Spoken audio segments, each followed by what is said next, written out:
चे अध्यक्ष आहेत, सेक्रेटरीसुद्धा इथं आहेत असं आम्हाला कळालेलं आहे. आता त्यातलं कोण आम्हाला भेटते हे आपल्याला बघावं लागेल. आम्ही पेपर आणि हे सगळ्या गोष्टी घेऊन आलेलो आहोत आणि मग ते त्या बाबतीत काय बोलतात हे जरा समजून घ्यावं लागेल आणि मग आमची भूमिका तिथं आम्ही पुढे बोलूया. आपण तुकाराम मुंढे यांची देखील भेट घेतलेली आहे, त्याबाबत काय सांगाल? हे तुकाराम मुंढे साहेबांना भेटलो. अधिकारी चांगला आहे, चांगल्या पद्धतीने काम करतात हे तुम्हाला आपल्या सगळ्यांना माहिती आहे. आणि जो काही FDA इन्स्पेक्टर आहे तर तो त्यांच्या विभागाच्या अंतर्गत येतं. ठीक आहे, परीक्षा MPSC घेत असते. MPSC स्वायत्त बॉडी आहे, त्यांचा विषय थोडासा वेगळा असतो. पण एखाद्या चांगल्या अधिकाऱ्याशी बोलत असताना त्यांच्या विभागात येणारे अधिकारी ते जर समजा पैसा देऊन येणार असेल तर त्यांची भूमिका काय असेल, तेव्हा ते जनरली बोलत असताना या विषयाला नाही, पण त्यांचं मत आलं की पैसे देऊन पेपर फुटवून एखादा अधिकारी जर बनत असेल तर उद्या जाऊन सामान्य लोकांना तो न्याय देऊ शकत नाही. आणि मग त्या अनुषंगानेच इथं पारदर्शक पद्धतीने एक्झाम होणं महत्त्वाचं आहे. आणि मग MPSCमध्ये जर पेपर फुटला असेल आणि त्या बाबतीतली चर्चा होत असेल आणि काही पुरावे बाहेर असतील तर हे फार मोठी धोक्याची घंटा आहे असं आम्हा सगळ्यांना तिथं वाटतं. खरं तर आपण पेपर फुटीचा आरोप आपण करताय, नेमका आरोप काय आहे? आरोप फेटाळलेला नाही. विषय एवढाच आहे की जेव्हा तक्रार केली गेली होती तेव्हा 2 लोकांनी तक्रार केली होती. एक गौरव पाटील नावाचा एक व्यक्ती आणि त्याच्याबरोबर ऋषिकेश गांगर्डे.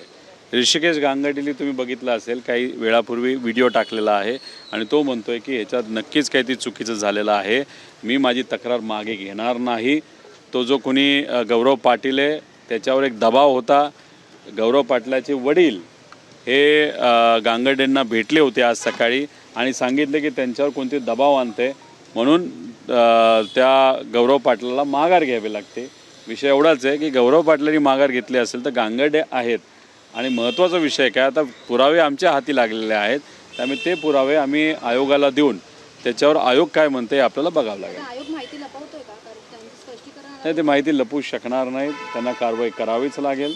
आणि जर या विषयामध्ये त्यांनी स्पष्ट भूमिका नाही घेतली तर त्याच्यावर कारवाई नाही केली, इन्व्हेस्टिगेशन प्रॉपर पद्धतीने नाही घेतलं तर या महाराष्ट्रामध्ये 45 लाख विद्यार्थी MPSCच्या परीक्षा देत असतात. मग दिल्लीला जे झालं ते त्यांना महाराष्ट्रात व्हावं असं वाटत असेल तर मग त्यांनी त्या ठिकाणी निर्णय घ्यावा, सरकारली सुद्धा आणि आयोगाली सुद्धा. आपण काय पुरावे सादर करणार आहात का आयोगास? पुरावे आम्ही घेऊन आलेलो आहोत, ते पुरावे त्यांना तिथे देणार आहोत. आणि त्याच्याचबरोबर काही डिस्पेरन्सीज आहेत.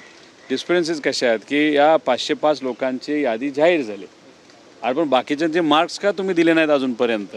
म्हणजे देताना 505 लोकांची फक्त नाव जाहीर करतात, 44,000पेक्षा जास्त विद्यार्थी या परीक्षेसाठी बसतात. तर प्रथेप्रमाणे प्रचलित पद्धतीप्रमाणे सगळ्यांचेच मार्क्स जाहीर होणं महत्त्वाचं आहे. ते मार्क्स न जाहीर होता फक्त काय जाहीर झालं तर या 505 लोकांची नावं जाहीर झाली, मग बाकीची का नाही झाली, प्रचलित पद्धत का फॉलो नाही केली, हाही प्रश्न आम्हाला आयोगाला तिथं विचारायचा आहे.